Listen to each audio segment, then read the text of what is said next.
නමස්කාර වේවා බුදුරුවනට සැමදා බුදු හිමි සරණ යමි. නමස්කාර වේවා දම්රුවනට සැමදා සදහම් සරණ යමි. නමස්කාර වේවා සංඝරුවනට සැමදා මහා සංඝ සරණ යමි. නමස්කාර වේවා තුනුරුවනට සැමදා තිසරණ සරණ යමි. සාදු සාදු සාදු. මාගේ ගුරු දේවෝත්තම පරම පූජනීය පින්වත් ලොකු ස්වාමින් වහන්සේට ගෞරවාදර වන්දනාව වේවා. සාදු සාදු සාදු. සදහවත් වාසනාවන්ත පින්වතුනේ, අද දවසේ මේ උතුම් ධර්ම දේශනාවට විකාසන දායකත්වයන් එකතු කරමින් ධර්ම දානමය පින සිද්ධ කරන්නේ මාතර උඩාපරැක්ක මහමෙවුනා භාවනා සපුවට සම්බන්ධ ශ්‍රද්ධා ධර්මදාන සමාජික පින්වත් HP සිරියාවති මෑණියන් සහ IP විජම් පියාණන් විසින්. ඉතින් මේ පින්වතුන්ලගේ දායකත්වයෙන් අද ධර්මයේ ඔබට ශ්‍රවණය කරන්න ලැබෙනවා අරහත් උත්තමාවියක් ගැන. වඩ්ඩ මාතා නම් වූ රහත් තෙරණියගේ ගාථා තමයි අද අපිට ඉගෙන ගන්න තියෙන්නේ. මේ වඩ්ඩ මාතාව කියලා කියන්නේ සංසාර ගමනේ ගොඩාක් පින් කරගෙන පැමිණිලා පින් සහිත කෙනෙක් විදිහට අරහත් සම්මා සම්බුදුරජාණන් වහන්සේ දඹදිව තලයේ පහළ වෙනකොට ඒ කාලෙම ඇය උපදිනවා දඹදිව බාරුකච්චයේ. ওই බාරුකච්චය කියන නම ඇතැම් වෙලාවට පින්වතුන්ලා නොයෙක් දේශනාවලදී අහලා ඇති. යම් පමණක් ප්‍රසිද්ධ නමක් බාරුකච්ච කියන්නේ. ඔන්න ඔය බාරුකච්චයේ තමයි ඇය උපන්නේ.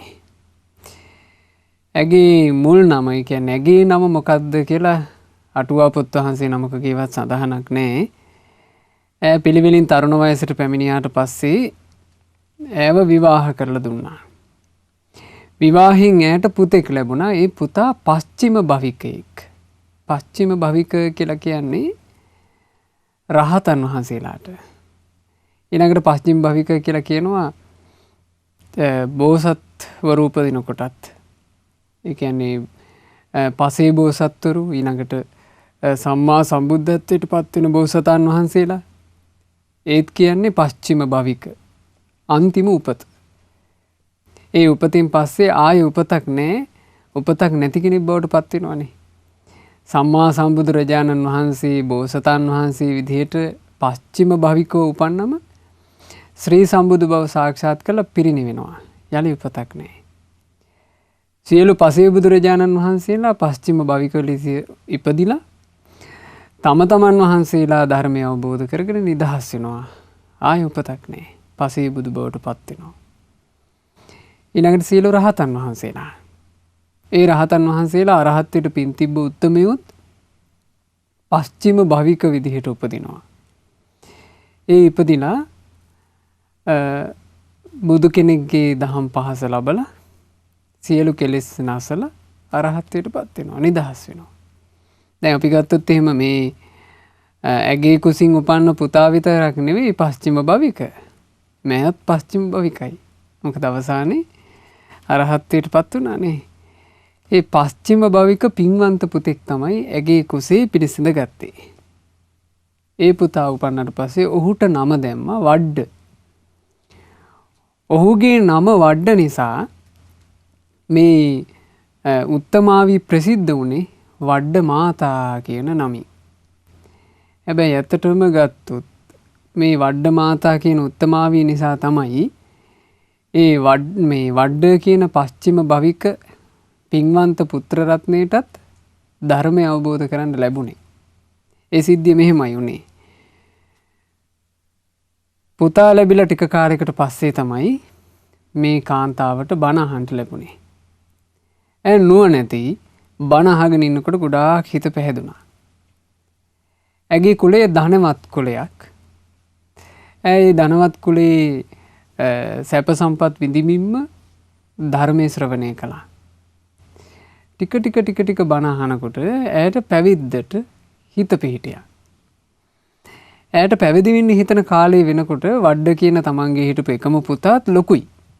ඉතින් ඒ නිසා දරුවෝ බලා ගන්න ඕන, දරුවන්ගේ කටයුතු වෙන්න ඕන කියලා එහෙම ප්‍රශ්නිකුත් නැහැ. ඇය තීරණය කළා මහාන වෙන්න. තමන්ගේ ස්වාමි පුරුෂයාගෙමුත් අවසර අරගෙන අනිකුත් ඥාති හිත මිත්‍රාදීන්ගෙමුත් අවසර අරගෙන මේ අම්මා පිටත් වුණා. හැබැයි අම්මා පිටත් වෙනකොට වාව ගන්න බැරි දුකකටපත් උනේ හිටපු එකම පුතා වඩ්ඩ. තරුණ වයසේ කොල්ලා වුණත් අම්මා වෙන් වෙලා යන එක දරා ගන්න බැරුව ගියා. ඒ නිසා අම්මා මහණ වුණාට පස්සේ අම්මට ගොඩාක් ලං වුණේ මේ වඩ්ඩ. නිතර අම්මා ඉන්න මෙහෙණවරට යනවා. ඒ මව් භික්ෂුණිය ඇසුරු කරනවා, බණ අහනවා. මෙහෙම කාලය ගත වෙනකොට ඔහුටත් ආසාවක් ඇති වුණා මේ බණපද අහද්දි පැවිදි වෙන්න. ඉතින් අම්මා පැවිදි වුණා නිසා මාත් පැවිදි වෙනවා කියන අදහසින්. අම්මා පැවිදි වෙච්ච ශාසනයෙම මාත් පැවිදි වෙනවා කියන අදහසින් බුද්ධ ශාසනයේ මහණ වුණේ. පැවිදි වුණාට පස්සෙත් මේ වඩ්ඩ කියන ස්වාමීන් වහන්සේට මව් භික්ෂුණිය බලන්නේ නැතුව බෑ. මව් සෙනෙහස නිසා, අම්මා කෙරෙහි තියෙන ආදරය නිසා කලෙන් කලට ඇවිල්ලා අම්මව බැහැ දකිනවා. සතියකට 2-3 වතාව වෙනවා. ඔහොම කාලේ ගත වුණා. හැබැයි මේ වඩ්ඩ මාතා භික්ෂුණිය, වඩ්ඩ මාතාව වීරියෙන් ධර්මයේ හැසිරෙච්ච කෙනෙක්. ඊටාම කෙටි කාලයයි ඒ උත්තමාවී සියලු කෙලෙස් නැසලා රහත් තෙරණියක් බවට පත් වුණා. ඒ උත්තමාවී අරහත්ත්වයට පත් වුණාට පස්සේ මේ වඩ්ඩ කියන පුතා නිතර එනවා කියනවා භික්ෂුණී ආරාමෙට ඇයව බලන්න. සමහර ලාවට නුසුදුසු කාලෙත් එනවා. නුසුදුසු කාලය කියලා කියන්නේ ස්ත්‍රීන් ඉන්න තැනකට සාමාන්‍යයෙන් හවස් වෙන්න, අඳුරු වැටෙන්න එහෙම එන එක සුදුසු නෑනේ. ඉතින් මේ භික්ෂුව අම්මා බලන්න එන නිසා ඒ ගැන කිසිම හැඟීමක් නැතුව, කාලයක් වෙලාවක් නැතුව මේ භික්ෂුණියව බලන්න භික්ෂුණී ආරාමෙට එනවා. මේක ප්‍රශ්නයක් වෙන්න පුළුවන් නිසා ඒ උත්තමාවි කල්පනා කළා මගේ පුත්‍රයාටත් මේ සෙනෙහසින් උපදින දුක්, සෙනෙහස නිසා හටගන්න ගිනි මේව මුකුත් නැත්තම් මගේ පුත්‍රයාත් ඒ අමෘත සැනසීම වන නිවන සාක්ෂාත් කරනවා නම් මගේ මේ පුත්‍ර වූ මේ භික්ෂුවට මං අවවාද කරන්න ඕන කියලා හිතුවා. ඔන්න ඒකෙන් තමයි මේ වඩ්ඩ මාතාවගේ තේරී ගාථා සැකසෙන්නේ. වඩ්ඩ මාතා භික්ෂුණිය මේ වඩ්ඩ කියන භික්ෂුවට මේ විදිහේ අවවාදයක් කළා. පුතේ වඩ්ඩ, මේ ලෝකයේ තුල ඔයාට කෙලෙස් වනයක් නම් හටගන්න එපා. පුතේ ආයෙමත් උපදින මේ දුකට නම් හිමිකාරයෙක් වෙන්න එපා. වඩ්ඩ කෙලෙස් නැති කරපු, සැක සංකා නැති කරපු මුනිවරු සැපසේ වාසය කරනවා. ඒ නිකලෙස් මුනිවරු දමණය වෙලා සිසිල් වෙලා ඉන්නේ.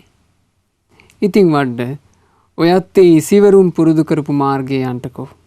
ධර්මාවබෝධ කරගන්නට, දුක අවසන් කිරීම පිණිස පුහුණු වෙන්න අම්මා කෙනෙකුගෙන් පුතෙකුට ලැබිච්ච අවවාදේ. මේ ලෝකය, මේ ලැබිච්ච ජීවිතේ කෙලෙස් වනයක් කරගන්න එපා. කෙලෙස් වනය කියලා කියන්නේ කෙලෙස් වලින් ගහන වූ ජීවිත.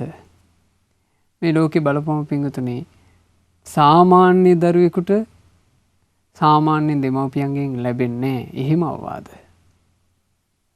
මේ ජීවිතේ කෙලෙස් වනයක් කරගන්න එපා. කෙලෙස් වලින් ජීවිතේ පුරව ගන්න එපා. එහෙම අවවාද කළා. මුනිවරුන්ගේ ජීවිතේ හරි සැපසහගතයි පුතේ. ඒ ජීවිතේ ඔයත් උපදව ගන්න. දැන් මේ අවවාදය කරන භික්ෂුණිය ඒ මුනිමාවතේ වැඩම කරලා මුනිවරු විඳින සැපේ වන අමෘත නිවන් සැපේ විඳින කෙනෙක්නේ. මොකද්ද පින්වතුනි ඒ ධර්ම අවබෝධ කර ගැනීම පිණිස දුක අවසන් කිරීම පිණිස පුහුණු වෙන වැඩපිළිවෙල. මේ බුද්ධ ශාසනය තුල එහෙම පුහුණු වැඩපිළිවෙලක් තියෙනවා. අනුපිළිවෙල ප්‍රතිපදාවක් තියෙනවා. කෙනෙකුගේ ජීවිතේ පරම පාරිශුද්ධත්වයට හරීම ලස්සනට පත් කරගන්න පිළිවෙලක් බුදුරජාණන් වහන්සේ අනුදැන වදාරලා තියෙනවා. ඒ ගැන භාග්‍යතුන් වහන්සේ බොහෝ දේශනාවලදී ඉස්මතු කර කර දේශනා කළා. ඒක එක අවස්ථාවක් බුදුරජාණන් වහන්සේ වැඩ හිටියා සවැත් නුවර පූර්වාරාමේ. පූර්වාරාමේ බුදුරජුන් වැඩ ඉද්දී ඒ කාලේ හිටපු ගණන් සර් කෙනෙක් ගණිතය උගන්වන ගුරුවරයෙක් භාග්‍යතුන් වහන්සේ බැහැ දකින්න පැමිණුණා. ඔහුගේ නම මොග්ගල්ලාන. මොග්ගල්ලාන භාග්‍යතුන් වහන්සේ දකින්න එනකොට මේ සිද්ධිය වෙනකොට අන්‍යාගම්. ඔහු බ්‍රාහ්මණ. මහා බ්‍රහ්මයා අදහදා හිටියේ. හැබැයි භාග්‍යතුන් වහන්සේ බැහැ දකින්න ආවට පස්සේ බුදුරජාණන් වහන්සේත් එක්ක කතා කළේ කරුණ දැන ගැනීමක් උදෙසා. බුදුරජාණන් වහන්සේට වන්දනාමාන කළේ නෑ. පැත්තකින් ඇවිල්ලා ගෞරව සත්කාර දක්වලා වාඩි වුණා. වාඩි වෙලා භාග්‍යතුන් වහන්සේට ආමන්ත්‍රණය කළා භවත් ගෞතමයන් වහන්සේ. ඒ පැහැදිච්ච නැති අන්‍යාගමික අය බුදුරජුන්ට කතා කළේ එහෙමනේ. භවත් ගෞතම. පහන් සිත් ඇති කෙනා ස්වාමීනි භාග්‍යතුන් වහන්සේ. එහෙම ආමන්ත්‍රණය කරනවානේ. දැන් ප්‍රසාද හිතක් නැති නිසා විශේෂ සරණක් ලබා ගන්න නැති නිසා මේ බමුණ කියනවා භවත් ගෞතමය. මේ මිගාර මාතු ප්‍රාසාදයේ මේ පූර්වාරාමය පඩිපෙළේ අන්තිම කෙළවර දක්වාම අනුපිළිවෙල වැඩපිළිවෙලක් දකින්න ලැබෙන එකක්. ඒකේ බිල්ඩින් එකක් ගත්තොත් එහෙම ඉදිකිරීමක්. ඒකේ පඩිපෙළේ ඉඳලා යම් පියවරක් විදිහට හරි ලස්සනට පිළිවෙලකට තමයි මේ යම් ඉදිකිරීමක් සකස් වෙන්නේ. ඉතින් ඉදිකිරීම කටයුතු කරන්නේ අනුපිළිවෙල ප්‍රතිපදාවක් තුලනේ. මුලින්ම පාදම සකස් කරනවා. ඊට පස්සේ මුලින්ම කරන්නේ ඉඩම් සැලසුම අඳින එකනේ. ඒ සැලසුම ඇඳලා පස්සේ සැලසුමට අනුව පාදම සකස් කරනවා. අනුපිළිවෙලින් බිත්ති බඳිනවා. මේ විදිහේ වැඩපිළිවෙලක් තියෙනවානේ. අනුපිළිවෙල ප්‍රතිපදාවකින් තමයි පූර්වාරාමේ වුණත් ඉදි උනේ. අපේ බ්‍රාහ්මණ ඉගැන්වීම් වලත් මේ වේද ග්‍රන්ථවලත් අනුපිළිවෙල ප්‍රතිපදාවක් දකින්න ලැබෙනවා. වේදේ උගන්වනකොටත් ඒ ගුරුවරු හරි පිළිවෙලකට උගන්වනවා කියනවා. ඒ වගේමයි භවත් ගෞතමයන් වහන්සේ ධනුර්ධරයන්ගේ ආයුධ ශිල්පේ පවා අනුපිළිවෙල ප්‍රතිපදාවක් තියෙනවා. යුද ශිල්පේ කරන්න ඉගෙන ගන්න අයත් දුනු ශිල්පේ කරන්න ඉගෙන ගන්න අයත් ඒ ශිල්පේ පුරුදු වෙන්නේ පිළිවෙලකට. දැන් මේ ගැන නම් පින්වතුනි අපිට තේරෙනවනේ. ඔය ඕනම ශිල්පයක් යම් පිළිවෙලකට ටික ටික පුරුදු වෙන්න ඕන. දැන් අපි ගත්තොත් එහෙම සාමාන්‍ය අධ්‍යාපන රටාව තුල උනත් ඉහළ විභාග කරන්න පොඩි පොඩි පන්තිවල නොඑක් කඩයින් පහු කරගෙන යන්න ඕනේ නේද? අනුපිළිවෙලින් හික්මවනවා. කියනවා මේ භවත් ගෞතමයනි ඒ වගේමයි ඉතින් අපි ගණිතය කරන කට්ටියනේ.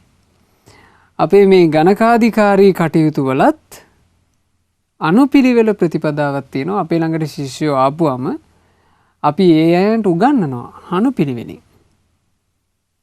අපි ගණන් කියලා දෙනවා. 1 බැගින් 2 බැගින් 3 බැගින් මෙහෙම අපි කියලා දෙනවා. පිළිවෙලක් තියෙනවා. ඉතින් භවත් ගෞතමයන් වහන්සේ මං අහන්නේ මේ ඉදිකිරීම් ශිල්පයේ යම් පිළිවෙලක් තිබෙන්නේ යම්සේද? බමුණන්ගේ ඉගැන්වීම් වල පිළිවෙලක් තියෙන්නේ යම්සේද? අනිකුත් ඉගැන්වීම් වල යම් මේ පිළිවෙලක් තියෙන්නේ යම්සේද? ගණිතය උගන්වන එකේ යම් පිළිවෙලක් තියෙන්නේ අනුපිළිවෙලක් තියෙන්නේ යම්සේද? මං අහන්න සතුටුයි. මේ බුද්ධ ශාසනය තුල නිවනක් ගැන ඔබ වහන්සේ කියනවා. මේ නිවනක් ගැන කියන බුද්ධ ශාසනයේ එහෙම අනුපිළිවෙලක් තියනවද? බුදුරජාණන් වහන්සේ වදාලා බ්‍රාහ්මණ තථාගතයන් වහන්සේගේ ධර්ම විනය තුලත් අනුපිළිවෙල හික්මීමක්, අනුපිළිවෙලින් කිරීමක්, අනුපිළිවෙල ප්‍රතිපදාවක් තියෙනවමයි. මේකත් මේ ආවට ගියාට කරන එක නෙවෙයි කිව්වා. පිළිවෙලක් තියෙනවා. පිළිවෙල මොකද්ද? බ්‍රාහ්මණ ඒ ගැන මේ මෙහෙමයි දැනගන්න ඕන. දක්ෂ වූ අශ්වයන් පුහුණු කරවන කෙනෙක් ඉන්නවා. අශ්වයෝ පුහුණු කරන්න අති දක්ෂයෙක්. අශ්වයෝ පුහුණු කරනවා කියන එක පින්වතුනේ ලේසි වැඩක් නොවේ. මොකද අශ්වයා කියලා කියන්නේ කැලෑ සතා. ඌ කැලේට හුරු වෙච්චි, කැලේ ඉන්න ආස කරන, තමන්ගේ රැළත් එක්ක නිදහසේ ඉන්න ආස කරන එකෙක්. ඊළඟට ඌ දඩබ්බරයි. අතිශයින්ම වේගවත්, ජව සම්පන්නයි, ශක්ති සම්පන්නයි. මෙහෙම සතෙක්ව බලහත්කාරයෙන් අල්ලගෙන ආවට පස්සේ ඌව තමන්ට වැඩක් කරගන්න පුළුවන් මට්ටමට දමනය කරනවා කියන්නේ සෙල්ලමක් නෙවෙයි. දුෂ්කර දෙයක්. ඒක දුෂ්කර බව ඒ කාලේ ඈයෝ දැනගෙන හිටියා. දැන් වැඩ කියන්නේ මේ කාලේ ඉතින් එහෙම ලකුවට අශ්වයන්ගේ පාවිච්චියක් නැහනේ. ඒ කාලේ රත ගත්තත් ගොඩක් තිබුණේ අශ්ව රත. එතකොට මිනිස්සුන්ට අශ්වයා කියන සතා නිතර ජීවිතයට සම්බන්ධ වුණා. අශ්වයෝ කියන්නේ යම් වැදගත්කමක් තියෙන මිනිස්සු හැමෝම ළඟ හිටපු එකෙක්. ඒකත් එක්ක මේ මොග්ගල්ලාන බමුණට මේක ගානට ගැලපිලා යන්නේ නැති. ඒ නිසාම භාග්‍යතුන් වහන්සේ දේශනා කරනවා මොග්ගල්ලානය ඕක මේ වගේ වැඩක්. ඔබ හිතන්නකෝ දක්ෂ අශ්වයෝ দমনය කරන මිනිස්සෙක් ඉන්නවා කියලා. ඔහුට හම්බ වෙනවා ඊටාම හොඳ වර්ගයේ ශ්‍රේෂ්ඨ අශ්වයෙක්. ඔහුට හම්බ වෙන්නේ බාල වර්ගයේ එකෙක් නෙමෙයි. හොඳ দমনය වීමට සුදුසුකම් තියෙන. দমনය වීම පිණිස සුදුසු ගුණධර්ම, සුදුසු අංග තියෙන එකෙක්. ඒකෙන් තේරෙනවා හැම එකවම দমনය කරන්න බෑ. ඔය කේසී කියන සූත්‍ර දේශනාවේදී භාග්‍යතුන් වහන්සේ දේශනා කළා. භාග්‍යතුන් වහන්සේ ඉදිරියේ කේසී කියලා කියන්නේ අස්ස ධම්මසාරති. අස්සයෝ দমনය කරන්න හරි දක්ෂයෙක්. කේසී කියනවා ස්වාමීනි ඇතැන් අස්සයෝ අපි দমনය කරන්නේ මෘදුව. මෘදුව দমনය කරද්දී උන් দমনය වෙනවා. ඇතැන් අස්පයෝ ඉන්නවා මෘදුව দমনය කරන එකට උන් එකතු වෙන්නේ නැහැ. එතකොට අපි උන්ව පරුසව দমনය කරනවා. ටිකක් සැරට. ස්වාමිනී සැරට দমনය කරනකොට ඌ අඩුපාඩු හදාගෙන দমনය වෙනවා. ස්වාමිනී ඇතැන් උන් ඉන්නවා මෘදුව කරත් පරුසව කරත් ඒකුන්ව দমনය කරන්න බෑ. ඒකුන් අපි කරන්නේ හිමීට හොරාට එකතු කරගෙන ගිහිල්ලා මරලා දානවා. ඇයි ඌව দমনය කරන්න පිළිවෙල නැහැ. මේ ශිල්පෙට අවනම්බුවක් වෙන්න එපා කියලා අපි ඌව මරලා දානවා කිව්වා. එහෙනම් තේරෙනවා කොටහකට দমনය වෙන්නම බෑ. ඒකේ අස්සයෝ. අස්සයෝ කොටසකට দমনය වීමේ හැකියාවක් ඇත්තේම නැහැ. দমনය වීම සුදුසු, দমনය වීම පිණිස සුදුසුකම් තියෙන හොඳ වර්ගයේ ශ්‍රේෂ්ඨ අශ්වයෙක් ලැබුණා. එතකොට අස්සයෝ দমনය කරන කෙනා මුලින්ම කරන්නේ කටකලියාවේ පුහුණු කිරීම. ඌ අල්ලගත්ත ගමන් උට මුලින්ම දානවා කියනවා කටකලියාවක්. ඒ කටකලියාව දැමීම තමයි අස්සයා দমনය කිරීමෙහි මූලිකම පියවර. අන්න ඔය වගේ තේරුම් ගන්නට කටකලියාව දැමීමෙන් පස්සේ තමයි අශ්වයාව වැඩිදුරටත් පුහුණු කිරීම පිණිස යොදාගන්නේ. බ්‍රාහ්මණ ඕන් ඔය අයුරින්ම තථාගතයන් වහන්සේද තථාගතයන් වහන්සේ කරහා පැමිණෙන හික්මවා ලිය යුතු පුරුෂයා මුලින්ම හික්මවන්නේ මෙහෙමයි. බුද්ධ ශාසනයට පැමිණියට පස්සේ භාග්‍යතුන් වහන්සේ වදාරනවා කියනවා භික්ෂුව දැන් ඔබ මෙහි එන්න. හොඳට සිල්වත් වෙන්න. පළවෙනි එක තමයි සිල්වත් වීම. තමන්ගේ සීලය හොඳට ආරක්ෂා කරන කෙනෙක් වෙන්න. අනුමාත්‍ර වරදී පවා බය දැක වාසය කරන්න. ආන්න හික්මවීම. ඒ හික්මෙනකොට පින්වතුනි සීල අතරේ සීලය කියලා කියන්නේ කාය වාචානං සමෝදානං සීලං.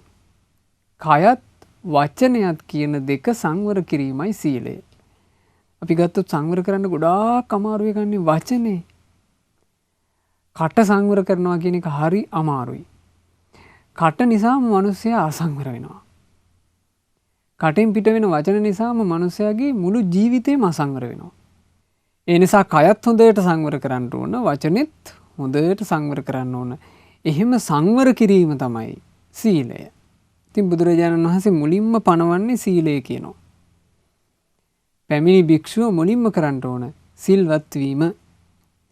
සීලය තුළට පැමිණීම හරියට කොයි වගේද? අර දමනය වෙන අශ්වයාට කටකලියාව දානවා වගේ.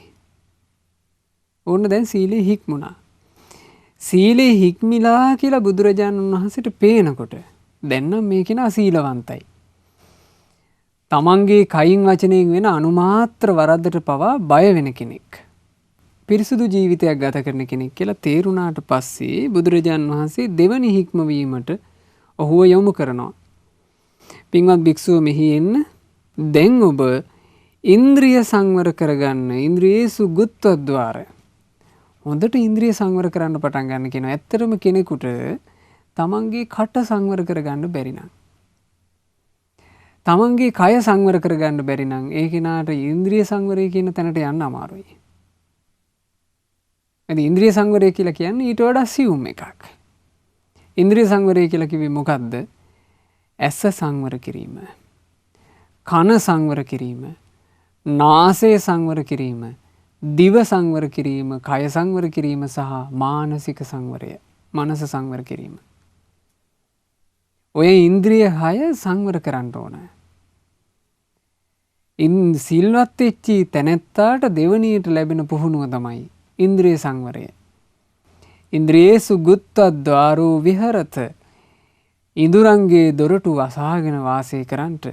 ඒ දොරටු වහගන්නවා කියලා කිව්වේ මේ ඇහෙන් රූපයක් දැකලා වේවා, කනෙන් සද්දයක් අහලා වේවා, නාහෙන් ගඳක් සුවඳක් දැනගෙන වේවා, දිවෙන් රසයක් දැනගෙන වේවා, කයෙන් පහසක් දැනගෙන වේවා, හිතට එන අරමුණකින් වේවා.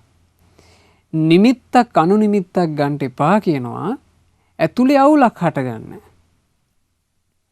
ඇතුලේ අවුලක් හටගන්නවා කියලා කියන්නේ පින්වතුනි එක්ක රාගය විශ්සෙනවා නම්, එක්කෝ ද්වේෂය විශ්සෙනවා නම්, එක්කෝ ඉරිසියා හිතෙනවා නම්, කුහකකම් හිතෙනවා නම්, නැති ප්‍රශ්න නැති අරුබුද හට ගන්නවා නම් ඒ જાතියේ නිමිති අනුනිමිති මේ ඇස කන නාසය දිවකය මනස කියන මේ දොරටු එකකින්වත් ඇතුළට ගන්න එපා කියනවා. කුණු ගඳ ගහන සතෙක් ගේ ඇතුළට දාගත්තොත් එහෙම ඒ සතා හින්දා ගේ ගඳ ගහනවා. අපි එතකොට ඒ සතාට දොර වහන්න ඕනේ. ඇයි ඒ සතා ආවොත් එහෙම ගේ ගඳ ගහනවමයි.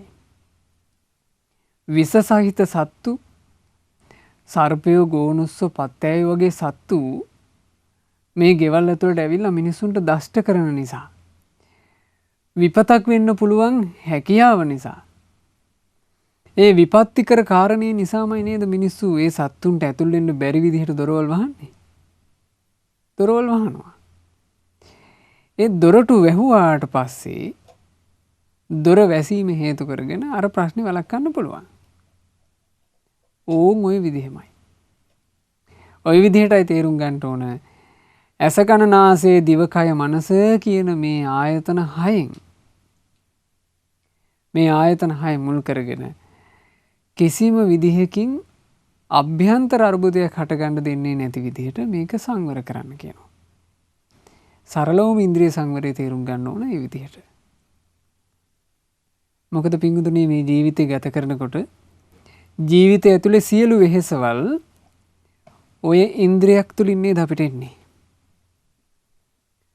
අපිට කවුරු හරි බැන්නා කියලා ප්‍රශ්නයක් හටගන්නේ කන කියන ඉන්ද්‍රියෙන් ඒකෙන්නේ.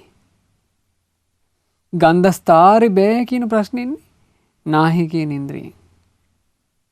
අද නම් කෑම රහණේ කියන ප්‍රශ්නේ එන්නේ දිව කියන ඉන්ද්‍රියෙන්. එතකොට අපිට තේරෙනවා මේ එකක් එකක් ගානේ එන්නේ ඉඳුරංගෙන්. කෙනෙක් දක්ෂ වෙන්න කියනවා ඉන්ද්‍රිය ටික සංවර කරන්න. ඒ තමයි දෙවෙනි හික්මවීම. දැන් භාග්‍යතුන් වහන්සේට පේනවා භික්ෂුව සීලවන්තත් වෙලා ඉන්ද්‍රියත් සංවර කරගෙන ඊට පස්සේ ඔහුව තුන්වෙනි හික්මවීමේ හික්මවනවා. ඒ මොකද්ද? ප්‍රතිවේක්ෂා කර කර බොහෝ ජන අනුභව කරන්න. දානේ වළඳනකොට නුවණින් සලකලා දන් වළඳන්ට. මේ දානේ ගන්නෙ හැඩවෙන්න නෙවෙයි. මේ දානේ ගන්නේ මත් වෙන්න නෙවෙයි. මේ දානේ ගන්නේ ශරීරයේ අඩු තැම්පරව ගන්න නෙවෙයි. මේ ආහාරය ගන්නේ වෙන යම් හෝ මේ ජවයක් පිණිස මදයක් පිණිස නෙවෙයි. මේක මේ කය පවත්ව ගන්න විතරයි. මං සීල සමාධි ප්‍රඥා වඩමින් ගත කරන මේ ජීවිතයට අනුග්‍රහ පිණිස දැන් ඉපදිලා තියෙන කුසගිනි වේදනා නසන්ටත් යලි කුසගිනි වේදනා හට නොගැනීම පිණිසත් කුසගිනි වේදනාවලින් තොරව සුවසේ වාසය කරන්නටත් මේ ආහාරය මං ගන්නේ කියලා ආන් එහෙම ආහාරේ පමණ දැනගෙන ඒකට තමයි කියන්නේ පමණ දන්නවා කියලා. භෝජනේ මත්තඤ්ඤෝ ආහාරේ පමණ දැනවලදීම. ඉතින් ආහාර ප්‍රතිවේක්ෂා කරන්න ඕන. ඒ ආහාර ප්‍රතිවේක්ෂාව කරලා ආහාරය කෙරෙහි නොයල්මින් දැන් දානේ වළඳනවා කියලා දැනගත්තාම හතරවෙනි හික්මීමේ හික්මවනවා. ඒ මොකක්ද හතරවෙනි හික්මීම? ජාගරියානු යෝගය. ජාගරියානු යෝග කියලා කියන්නේ නිදි වරාගෙන භාවනා කරන්නට හික්මවන එක. එතකොට කෙනෙක් නිදි වරාගෙන භාවනා කරන්නට වීරිය වඩන්නට දක්ෂ වෙන්නේ අනිත් දේවල් වලට වීරිය වඩපු කෙනා. සීලේ පිණිස හොඳට වීරිය වඩපු කෙනා. සීලය කියන්නේ වීරියක් නැති කෙනෙකුට කරන්න බෑනේ. කය සංවර කරන්න වීරියක් ඕන. වචනේ සංවර කරන්න වීරියක් ඕන. ඒ වීරිය තිබුණු කෙනාට භාග්‍යතුන් වහන්සේ තව වීරිය උපද්දනවා ඉන්ද්‍රියත් සංවර කරන්න. එතකොට ඔහු ඇහැ සංවර කරන්න වීරිය කරනවා, කන නාසය දිවකය මනස සංවර කරන්න වීරිය කරනවා. ඒ වීරිය කරපු කෙනාව ඊළඟට භාග්‍යතුන් වහන්සේ ඉක්මනවා ආහාරයේ ප්‍රමාණය දැනගෙන ප්‍රතිවේක්ෂාවෙන් වළඳන්න වීරිය කරන්න. දැන් මේ දිවට දැනෙන රස ගැන අපේක්ෂාවකින් තොරව ප්‍රතිවේක්ෂාව තුල දානේ වළඳනවා. ආහාරය කියලා කියන්නේ පින්වතුනේ මේ ආහාරය කියලා කියන්නේ සත්‍යයේ කැපීම පිණිස අනිවාර්යෙන් ගන්න එකක් නේ. අරුබුද ගොඩාක් හටගන්න එකක් ආහාරය. කෑම බීම කියලා කියන්නේ මිනිසෙකුගේ ජීවිතයට ගොඩාක් බැඳිලා තියෙන එකක්. එතකොට කෑම බීමත් එක්ක හටගන්න කෙලෙස් ගොඩාක් තියෙනවා. හොඳට රහට කන්න ලැබෙන්නේ නැතිකොට ඒ රහට කන්න නොලැබීම කියන කාරණේ හේතු කරගෙන සිවුරුත් අරිනවා. කුම්බීල බය කියලා එකක් සාසනේ තියෙනවානේ. කෑම බීම හින්දාම සිවුරුත් අරිනවා. ඉතින් ඊටත් වඩා වැඩි දේ මොනවද? හරියට කෑම බීම නොලැබෙන්නේ කියලා සිවුරුත් අරිනවා. ඊළඟට පළවෙනි පරාජිකා මේ හතරවෙනි පරාජිකාව පනවනකොට භාග්‍යතුන් වහන්සේ ඒ පරාජිකාවට පසුබිම් වුණෙත් ඔහොම එකක් නේ. හතරවෙනි පරාජිකාව නැති මාර්ගඵල කීම කියන එකට පසුබිම් වුණෙත් ආහාරයක්. දුර්භීක්ෂ කාලයක් ආවා. ඒ දුර්භීක්ෂ කාලේ දානමාන අඩු වුණා. ඒතර භික්ෂුන්ට හරි අමාරුයි. භික්ෂුන් කාණ්ඩයක් කතා වුණා. අපි මෙහෙම කරමු. මිනිස්සුන්ට අපි මේ දුර්භීක්ෂ කාලේ ගෙවල් වලට ගිහිල්ලා කියමු අහවලා මේ මාර්ගඵල ලැබලා ඉන්නේ කියලා අපි බොරු කියමු. එතකොට මිනිස්සු පැහැදිලා අපිට දානි පූජා කරන්න නැතයි. මේ දුර්භීක්ෂ කාලේ අපිට යැපෙන්න පුළුවන් කියලා. ඉතින් භික්ෂූන් මිනිස්සුන්ට බොරු කියනවා. මිනිස්සුන්ට කියනවා මේ අසවල් ස්වාමීන් වහන්සේ දන්නවද රහත් වෙලා ඉන්නේ? අසවල් ස්වාමීන් වහන්සේ අනාගාමී. ආන් එහෙම කියනවා. ඒ කිව්වහම මිනිස්සුන්ගේ හිත හරියට පහන් වෙනවා. දුර්භීක්ෂ කාලේ Tamanට කණ්ඩ නැතුව තියෙද්දී අනේ රහතන් වහන්සේ නමකට දානේ පූජා කරන්න ලැබෙනවා කියලා මිනිස්සු තියෙන ටික ගෙනල්ලා පූජා කරනවා. ආහාරයක් පතාගෙන හිමත් කළා. එතකොට තමයි භාග්‍යතුන් වහන්සේ හතරවෙනි පරාජිකාව පැනෙව්වේ. මේ පරාජිකා අපත්තිය. එතකොට තේරෙනවා මේ ආහාර ප්‍රතිවේක්ෂා කර කර වළඳන්නත් වීරියක් ඕන. ඒ වීරිය තිබ්බ කෙනාට තමයි බුදුරජාණන් වහන්සේ අනුදැන වදාරන්නේ ජාගරියානු යෝගය. නිදි වරාගෙන භාවනා කරන්න පටන් ගන්න. උදෑසන කාලෙත්, සවස් කාලෙත්, රාත්‍රී කාලෙත් සක්මන් කරමින් වාඩි වෙමින් භාවනා කරන්න. රෑ මැදියම් වේලේ වෙන්න විතරක් සැතපෙන්න කියන කාරණේ. ඉතින් ඔය විදිහට ජාගරියානු යෝගයෙන් වාසය කරනකොට ඒ භික්ෂුවගේ වීරිය තව වැඩෙනවා. එතකොට භාග්‍යතුන් වහන්සේ අනුදැන වදාරනවා සති සම්පජඤ්ඤය සිහි නුවණින් වාසය කිරීම හැම කටයුත්තක්ම සිහියෙන් නුවණින් කිරීම. ඒක හිතන තරම් ලේසි එකක් නෙවෙයි. ජීවිතේ හැම කටයුත්තක්ම සිහි නුවණින් කිරීම. බලන්න එතෙන් එන්න කොච්චර හික්මවීමක් හික්මවනවද? සිල්වත් වෙලා ඉන්ද්‍රියෝ සංවර කරගෙන ආහාරයේ පමණ දැන වළඳමින් ජාගරියානු යෝගය කරලා එහෙම තමයි දැන් සිහිනුවන පවත්වන්නේ. මොකද ඒ සිහිනුවනින් හැමතිස්සෙම ඉන්න තරම් ඒ භික්ෂුවට දැන් වීරියක් තියෙනවා. ඔන්න සිහිනුවන හුරු කරනවා. දැන් ඔහු හොඳට සිහිනුවනිමුත් යුක්තයි කියලා දැනගත්තට පස්සේ භාග්‍යතුන් වහන්සේ ඒ භික්ෂුවට කියනවා භික්ෂුව දැන් විවේකී තැනක් ඇසුරු කරගෙන භාවනා කරන්න පටන් ගන්න. කොහොමද භාවනාව? බුදුරජාණන් වහන්සේ වදාරනවා දානේ වළඳලා ඉවරුණාට පස්සේ විවේක තැනකට ගිහිල්ලා නිසීදත පල්ලංකං ආභුජිත්වා පළඟක් බැඳගෙන වාඩි වෙන්න උජුං කායම් පනිදාය පරිමුඛං සතින් උපට්ඨපෙත්වා තමා ගැනම හොඳට හිත පිහිටුවාගෙන කය ඍජු කරගෙන වාඩි වෙන්න. සෝ අභිජ්ජං ලෝකේ පහය විගතා බිජ්ජේන චේතසා විහෙරත. මේ හිත කෙලෙසලා දාන අවිද්‍යාව ලෝභය ලෝභයෙන් හිත පිරිසුදු කරගන්න. අලෝභ හිතක් උපදවාගෙන වාසය කරන්න. නීවරණ දුරු කිරීම. කාමච්ඡන්දය දුරු කර කර වාසය කරන්න. ඊළඟට ව්‍යාපාද පදෝසම් පහය අභ්‍යාපන්න චිත්තෝ විහෙරත සබ්බපාන භූත හිතානුකම්පි. ව්‍යාපාදයේ කියන දෝෂයෙන් හිත නිදහස් කරගෙන අව්‍යාපාදව මෛත්‍රී සහගත හිතක් සියලු සතුන් කෙරෙහි හිතානුකම්පී බවක් ඇතුව ඉන්න. තීන මිද්දම් පහය විගත තීන මිද්දෝ විහෙරත ආලෝක සංඤී සතෝ සම්පජානෝ.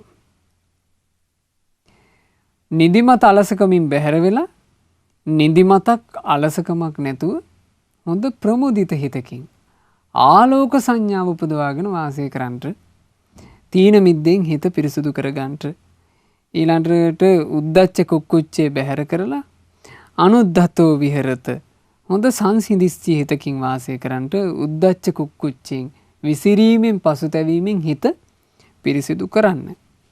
විචිකිච්ඡම් පහය තින්න විචිකිච්ඡෝ විහෙරත අකතං කති කුසලේසු ධම්මේසු. විචිකිච්ඡාවෙන් බැහැර වෙලා සැකකිරීම අත්හැරලා විචිකිච්ඡාවක් නැතුව විචිකිච්ඡාව කියන අකුසලින් සැකේ කියන අකුසලින් හිත පිරිසුදු කර කර වාසය කරන්න කියනවා ශ්‍රද්ධාව තුල. ඕන් ඔහොම වාසය කරනකොට ওই විදිහට වාසය කරද්දී භික්ෂුවක් අනුපිළිවෙල ප්‍රතිපදාවෙ හික්මුණා. ඔහු නීවරණයන්ගෙන් හිත බැහැර කරගන්නවා. නීවරණයන්ගෙන් හිත බැහැර කරගනිද්දී නීවරණ වලින් බැහැර වෙච්ච හිත පළවෙනි ධ්‍යානයත් ලබනවා. දෙවෙනි ධ්‍යානයත් ලබනවා. තුන්වෙනි ධ්‍යානයත් ලබනවා. හතරවෙනි ධ්‍යානයත් ලබනවා. එහෙමනම් බලන්න පින්වතුනි කොච්චර ලස්සනයිද කියලා මේ ප්‍රතිපදාව.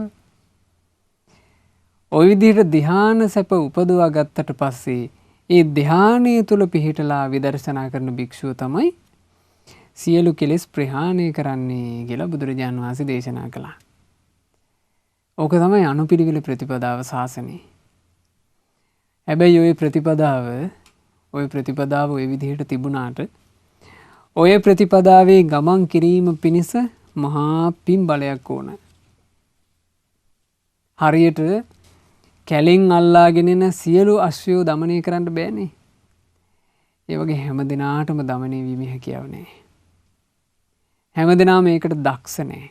ඒකට පින ඕන.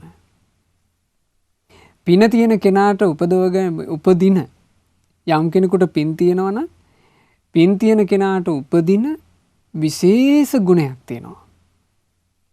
ඒ මොකක්ද මේ පින් තියෙන කෙනාට උපදින විශේෂ ගුණේ? ශ්‍රද්ධාව. බලවත් ශ්‍රද්ධාව. නොසෙල්වෙන ශ්‍රද්ධාව. කාටවත් වෙනස් කළ නොහැකි ශ්‍රද්ධාව. කිසිවෙකුටවත් ලෝකේ අහිමි කළ නොහැකි ශ්‍රද්ධාව. ඒකමයි පින්වතුනි පින් තියෙන කෙනෙකුට පිහිටන දේ. මොකද ශ්‍රද්ධාවත් එක්ක තමයි වැඩපිළිවෙල තියෙන්නේ. බුදුරජාන් වහන්සේ ওই පැහැදිලි නිවන් මඟ දේශනා කරාම මේ මොග්ගල්ලාන බමුණ හරි සතුටු වුණා. සතුටු වෙලා ওই බමුණ අහනවා ස්වාමීනි දැන් ඔබ වහන්සේ හරි ලස්සනට මේ නිවනට යන වැඩපිළිවෙල දේශනා කළානේ. ස්වාමීනි හරි පුදුම සහගතයි. මේ වැඩපිළිවෙල හරිම පිළිවෙලයි. ඒ ශ්‍රවණය කරනකොට අපටත් හිතෙනවා ඒකාන්තකොට මේ මාවතේ නම් නිවනක් කරා යන්න පුළුවන් කියලා. ඉතින් ස්වාමීනි මේ පෙනෙන් ඉන්න සියලු භික්ෂූන් නිවන් දැකපු අයද කියලා ඇහුවා. බුදුරජාන් වහන්සේ වදාලා නෑ බ්‍රාහ්මණ. හැමෝම නිවන් දැකලා නෑ. ඇතැම්මු නිවන් මගේ හික්මිමින් ඉන්නවා. ඇතැම්මු නිවනට පත් වෙලා ඉන්නවා. ඇතැම්මු නිවන කරා ඇදෙන්නේ නෑ කිව්වා. එතකොට ඔන්න ආයෙම මොග්ගල්ලාන බමුණට සැක උපදිනවා. බමුණ අහනවා ස්වාමීනි ඒක හරි පුදුම කතාවක් නේ. මාර්ගය පෙන්වා දීම පිණිස ඔබ වහන්සේත් ඉන්නවා. පැහැදිලි පිළිවෙලක් මාර්ගයකුත් තියෙනවා. නිවනකුත් තියෙනවා. එහෙම එකේ ස්වාමීනි කොටහක් යන්නත් කොටහක් නොයන්නත් හේතුව බුදුරජාණන් වහන්සේ වදාලා බ්‍රාහ්මණ ඔහෙට තේරෙන විදිහට මං අහන්නම්. ඔහෙ පිළිතුරු දෙන්න. ඔහෙකින් කවුරු හරි ඇහුවොත් එහෙම රජගහ ඉඳලා සවැත් නුවරට යන පාර. ඔහෙට පුළුවන් ද මං සලකුණු කියන්න? කිව්වා ස්වාමීනි පුළුවනි. ඔහෙකින් මං සලකුණු අහගන්න එක පුරුෂයෙක් ඔහෙ කියපු පාරේම යනවා. ඔහු සවැත් නුවර ඉඳලා රජගහ නුවරට යයිද නැද්ද? කිව්වා ස්වාමීනි යනවා. ඔහෙකින් පාර අහගන්න මිනිස්සෙක් ඔහෙ කියපු එක අමතක කරලා ඒ මිනිහට ඕන පාරේ යනවා. පාර වරද්ද ගන්නවා. ඔහුට රජගහ නුවරට යන්න පුළුවන් වේද බැරි වේද? ස්වාමීනි බෑ. ඒක හරි පුදුම කතාවක්නේ බ්‍රාහ්මණ. රජගහ නුවරකුත් තියෙද්දි සවැත් නුවර ඉඳලා රජගහ නුවරට පිළිවෙලකට හදපු පාරකුත් තියෙද්දි රජගහ නුවරට යන පාර කියන්න ඔහෙත් ඉද්දි එක මිනිහෙක් යන්නටත් එක මිනිහෙක් නොයන්නටත් හේතුව මොකද්ද? ස්වාමීනි ඒක මට අදාළ එකක් නෙවෙයි. මම කරේ පාර කියන එක පමණයි. මං පාර කිව්වා. මං කියපු පාරේම යන කෙනාට ගමන ය아가න්න පුළුවන්. මං කියපු පාර ගැන පැහැදීමක් නැත්තම් ඒ පුද්ගලයා පාර වරද්ද ගන්නවා. ඒකට මම මොනව කරන්නද? බුදුරජාණන් වහන්සේ වදාලා ඒව මේවකෝ බ්‍රාහ්මණ මේ ගැනත් එහෙමයි තේරුම් ගන්න ඕන. තිට්ඨතේව නිබ්බාණං නිවන තිබෙන්නේමය. තිට්ඨති නිබ්බාන ගාමී මග්ගෝ නිවන පිණිස සංසිඳීම පිණිස මාවතත තිබෙන්නේය. තිට්ඨා මහං සමාදපේතා නිවන් මගේ සමාදන් කරවන ශාස්ත්‍රූන් වහන්සේ වන මමද වැඩ සිටිමි. අතච පන මම ශාවකා මයා ඒවං ඕවදිය මානෝ ඒවං අනුශාසිය මානා අපේ කච්චේ අච්ඡන්ත නිට්ඨං නිබ්බාණං ආරාදින්ති. ඉතින් මම මේ භික්ෂූන්ට අවවාද අනුශාසනා කරනකොට ඇතැම් භික්ෂූන් නම් ඒකාන්ත කොට අත්‍යන්ත වශයෙන්ම නිවන කරා යනවාමයි. ඒ කච්චේ නාරාදින්ති. හැබැයි ඇතැම්මුන්ට යාගන්ට බැරි වෙන්නේය. එත්ත කෑහම් බ්‍රාහ්මණ කරෝමි බ්‍රාහ්මණය මං ඒකට මොනව කරන්නද? මග්ගක්ඛායිහං බ්‍රාහ්මණ තථාගතෝ බ්‍රාහ්මණය තථාගතයන් වහන්සේ කරන්නේ පාර කියන එක පමිණි. රජගහ නුවරට පාර කිව්වා වගේ බුදුරජාන් වහන්සේ නිවනට පාර කිව්වා. ඒ භාග්‍යතුන් වහන්සේ දේශනා කරන ලද මාවත රහතන් වහන්සේලා ප්‍රමුඛ මහා සංඝරුවණු විසින් පිරිසිදුව ආරක්ෂා කළා. ඒ ආරක්ෂා කරලා දායාද කරපු ධර්මයයි අපිට ඉතිරි වෙලා තියෙන්නේ. තාම මාර්ගය තියෙනවා. ඒ මාර්ගයේ ප්‍රතිපදාවේ ශ්‍රද්ධාව උපදවාගෙන යන්න දක්ෂකම පින් බලය තම තමාට තියෙන ඕන එකක්. එතකොට මේ ධර්ම මාර්ගය තුළ ශාස්ත්‍රුන් වහන්සේ පෙන්වා දෙන වැඩපිළිවෙලේ යන්න දක්ෂකමක් මහා පිනක් අර වඩ්ඩ කියන භික්ෂුන් වහන්සේට තිබුණා. ඒ භික්ෂුන් වහන්සේට අම්මා කිව්වනේ පුතේ වඩ්ඩ ඔයා මේ දුක් අවසන් කිරීම පිණිස පුහුණු වෙන්න ඒ ඉසිවරුන් පුරුදු කරපු මාර්ගයේම යන්න කියලා. ඉසිවරු පුරුදු කරපු මාර්ගය තමයි මේක. සීලය, ඉන්ද්‍රිය සංවරය, ආහාරයේ පමණ දැන වැළඳීම, ජාගරියානු යෝගය, සති සම්පජඤ්ඤය, ඊළඟට නීවරණ වලින් හිත බැහැර කර හිත පිරිසුදු කිරීම. පිරිසිදු වූ සිතෙන් ධ්‍යාන සමාධි උපදවා විදර්ශනා කොට නිවන පසක් කිරීම. ඉතින් මේක තමයි ප්‍රතිපදාව. ඒ ප්‍රතිපදාවේ මේ වඩ්ඩ කියන තෙරුන් වහන්සේත් ගමන් කළා. අම්මේ මට ඔයා ධර්මයේ කියා දෙන්නේ විසරද කෙනෙක් විදිහට. මගේ අම්මේ ඇත්තෙන්ම ඔයා තුල කෙලෙස් වණයක් දැක ගන්නට නැහැ. වඩ්ඩ මාතාව ගාථා කියනකොට වඩ්ඩ කියන භික්ෂුව ඒ ගාථා අනුමෝදන් වුණා. එතකොට වඩ්ඩ මාතා කියනවා වඩ්ඩ ලාමක උසස් මධ්‍යම කිසිම සංස්කාරයක් ගැන අණුවක ප්‍රමාණයකවත් අනුමාත්‍රයක ප්‍රමාණයකවත් තණ්හාවක් මන් තුල නැහැ. මං අප්‍රමාදීව ධ්‍යාන වැඩුවා. අප්‍රමාදීව ධ්‍යාන වැඩුවා කියලා කියන්නේ පින්වතුනි ධ්‍යාන වඩන තැනට ප්‍රමාද වෙන්නේ නැතුව තමන්ගේ ජීවිතේ හැඩගස්සව ගත්තා. නිකන් එකපාර ධ්‍යාන උපද්ද ගත්තා කියලා ගන්න නෙවෙයි මේ කියන්නේ. ධ්‍යාන උපදින තැනට ජීවිතේ හදා ගන්න ඕන, සිල්වත් වෙන්න ඕන, ඉඳුරන් හොඳට සංවර කරන්න ඕන. මේ ආහාරයේ පමණ දැන වළඳන්න ඕන. නිදිවරාගෙන භාවනා කරන්න හුරු වෙන්න ඕන. එකින් එක පුරුදු කරන්න ඕන. ඒ පුරුදු කරන ලද හිතේ තමයි ධ්‍යාන උපදින්නේ. දැන් මගේ සිතේ තිබුණු කොම ආශ්‍රව ගෙවිලා ගියා. ත්‍රිවිද්‍යාව ලබා ගත්තා. බුදු සසුන සම්පූර්ණ කරගත්තා. ඉතින් මව් භික්ෂුණියගෙන් මේ අවවාද ලැබුණට පස්සේ වඩ්ඩ භික්ෂුවත් අප්‍රමාදී වුණා. අනුක්‍රමිකව ගුණ වැඩුවා. රහතන් වහන්සේ නම බවට පත් වෙලා මේන්න මේ ගාථා කිව්වේ. ඇත්තෙන්ම මගේ අම්මා ඒ කිව්වේ ශ්‍රේෂ්ඨ වචනයක්මයි. මහත් අනුකම්පාවෙන් උතුම් අර්ථ ඇති අවවාද මට කළා. අම්මා කියා දුන්න උතුම් වචන අසා දැනගත්තා. ඒ අනුශාසනාවෙම මම පිහිටියා. නිවන් අවබෝධ කර ගැනීම පිණිස සංවේග උපදවා ගත්තා. දිවාරෑ දෙකේ මං ගොඩාක් මහන්සි වුණා. දිවි දෙවැනි කොට ධර්මයේ හැසිරුණා. ධර්ම සංවේගය මාත් උපදව ගත්තා. ධර්ම සංවේගය උපදව ගත්තා කියලා කියන්නේ ඒකෙන් අදහස් කරන්නේ ඒ උත්තමයන් වහන්සේ ධර්මයේ තුලින් ලැබිය යුතු ඵලය සාක්ෂාත් කළා. ධර්මයේ විසින් ලබා දෙන ඵලය මොකද්ද පින්වතුනි? ඒට කියනවා අමත ඵල, අමෘත ඵලය, නිර්වාණය, නිවන් සුවය, සැනසුණා. ඕම ඔය විදිහට මේ ශාසනයේ අසිරිය අම්මාත් නිවනේ සැනසුණා. ආදර පුතාත් නිවනේ සැනසුණා බුද්ධ ශාසනය නිසා.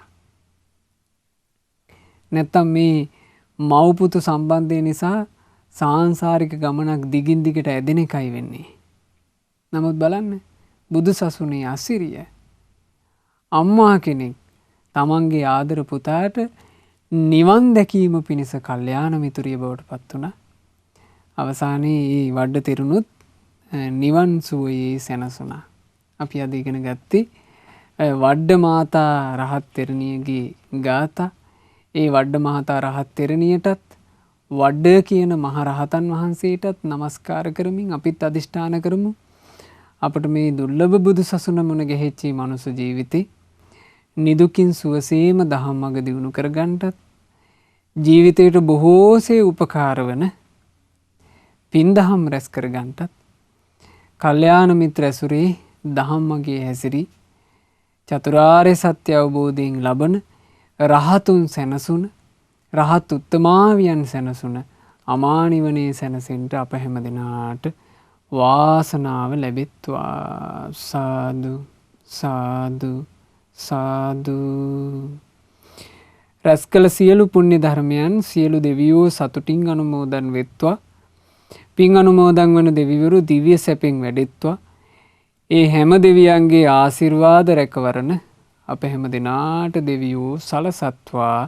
දෙවියෝද සසර දුකින් අත මිදෙත්වා. සාදු සාදු සාදු.